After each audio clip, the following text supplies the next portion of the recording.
તો ફ્રેન્ડ્સ, આજે આપણે બનાવવાના છે એવોકાડોની રેસીપી. તો એવોકાડો છે અને 2 લઈ લીધા છે, તમે એક પણ લઈ શકો. અને એને વચ્ચેથી આ મેં કાપ્યું છે, આવી રીતે કાપી લેવાનું. અને તમે એક ચમચીની મદદથી,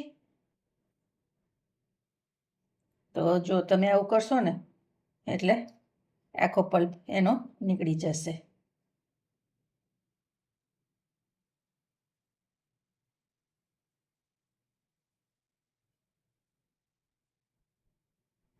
એવોકાડો ખાવામાં હેલ્ધી છે તો તમને બધાને ખબર જ છે એના બેનિફિટ વિશે. પણ જો તમારા એરિયામાં મળતો હોય ને તો તમારે આવી રીતે એને ખાવું, અને પોતાનો ટેસ્ટ ના હોય એટલે તમારે કેવું સલાડ, લીંબુ આ બધું નીચવીને તમે એનું પ્રોપર બનાવી શકો. હવે આને સ્મેશ કરી લઈશું.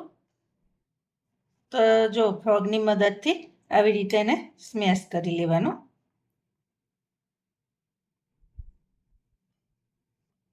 હવે આમાં આપણે થોડીક ડુંગળી લઈ લઈશું. સલાડ તમને પસંદ હોય ને એ રીતે તમે એડ કરજો, બરાબર. આ ગાજર છે, ગાજર હું બધા લઈ લઈશ. કાકડી છે,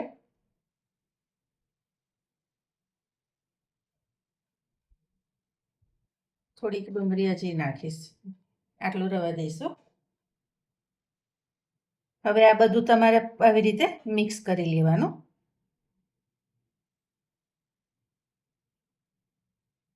તમે ડાયટિંગ કરતા હોય ને તો તમારે આવી રીતે તમે સલાડ ખાઓ ને તો પણ બહુ હેલ્ધી છે.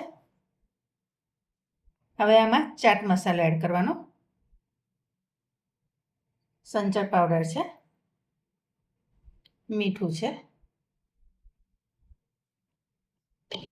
આ લીંબુ છે, થોડુંક લીંબુ એડ કરી દેવાનું.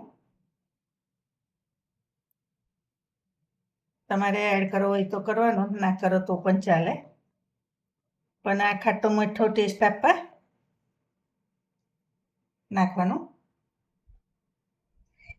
આ મેયોનીઝ છે, તો હોમમેડ મેયોનીઝ છે. તમારે એની રેસીપી જોઈતી હોય તો મને કહેજો કોમેન્ટમાં, હું એની રેસીપી બતાવીશ.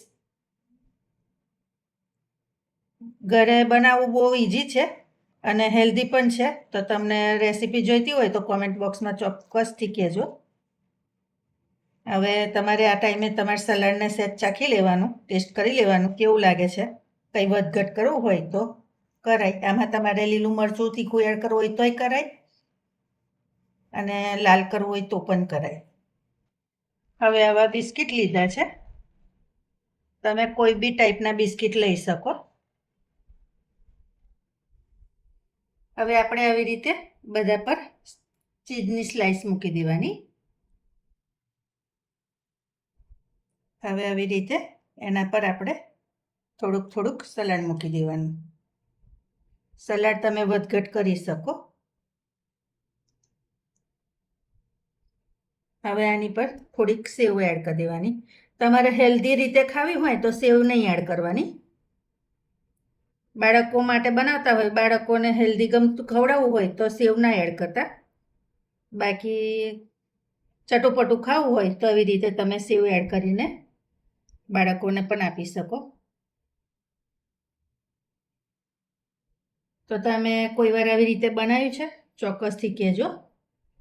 અને મારી રેસીપી તમને ગમતી હોય તો લાઈક, શેર, સબસ્ક્રાઈબ કરવાનું બિલકુલ ભૂલતા નહીં. અને ફેસબુક પર જોતા હોય તો ફોલો કરવાનું ભૂલતા નહીં. તો તૈયાર છે એવોકાડોનું સ્ટાર્ટર. કેવું લાગ્યું તમને ચોક્કસથી કહેજો.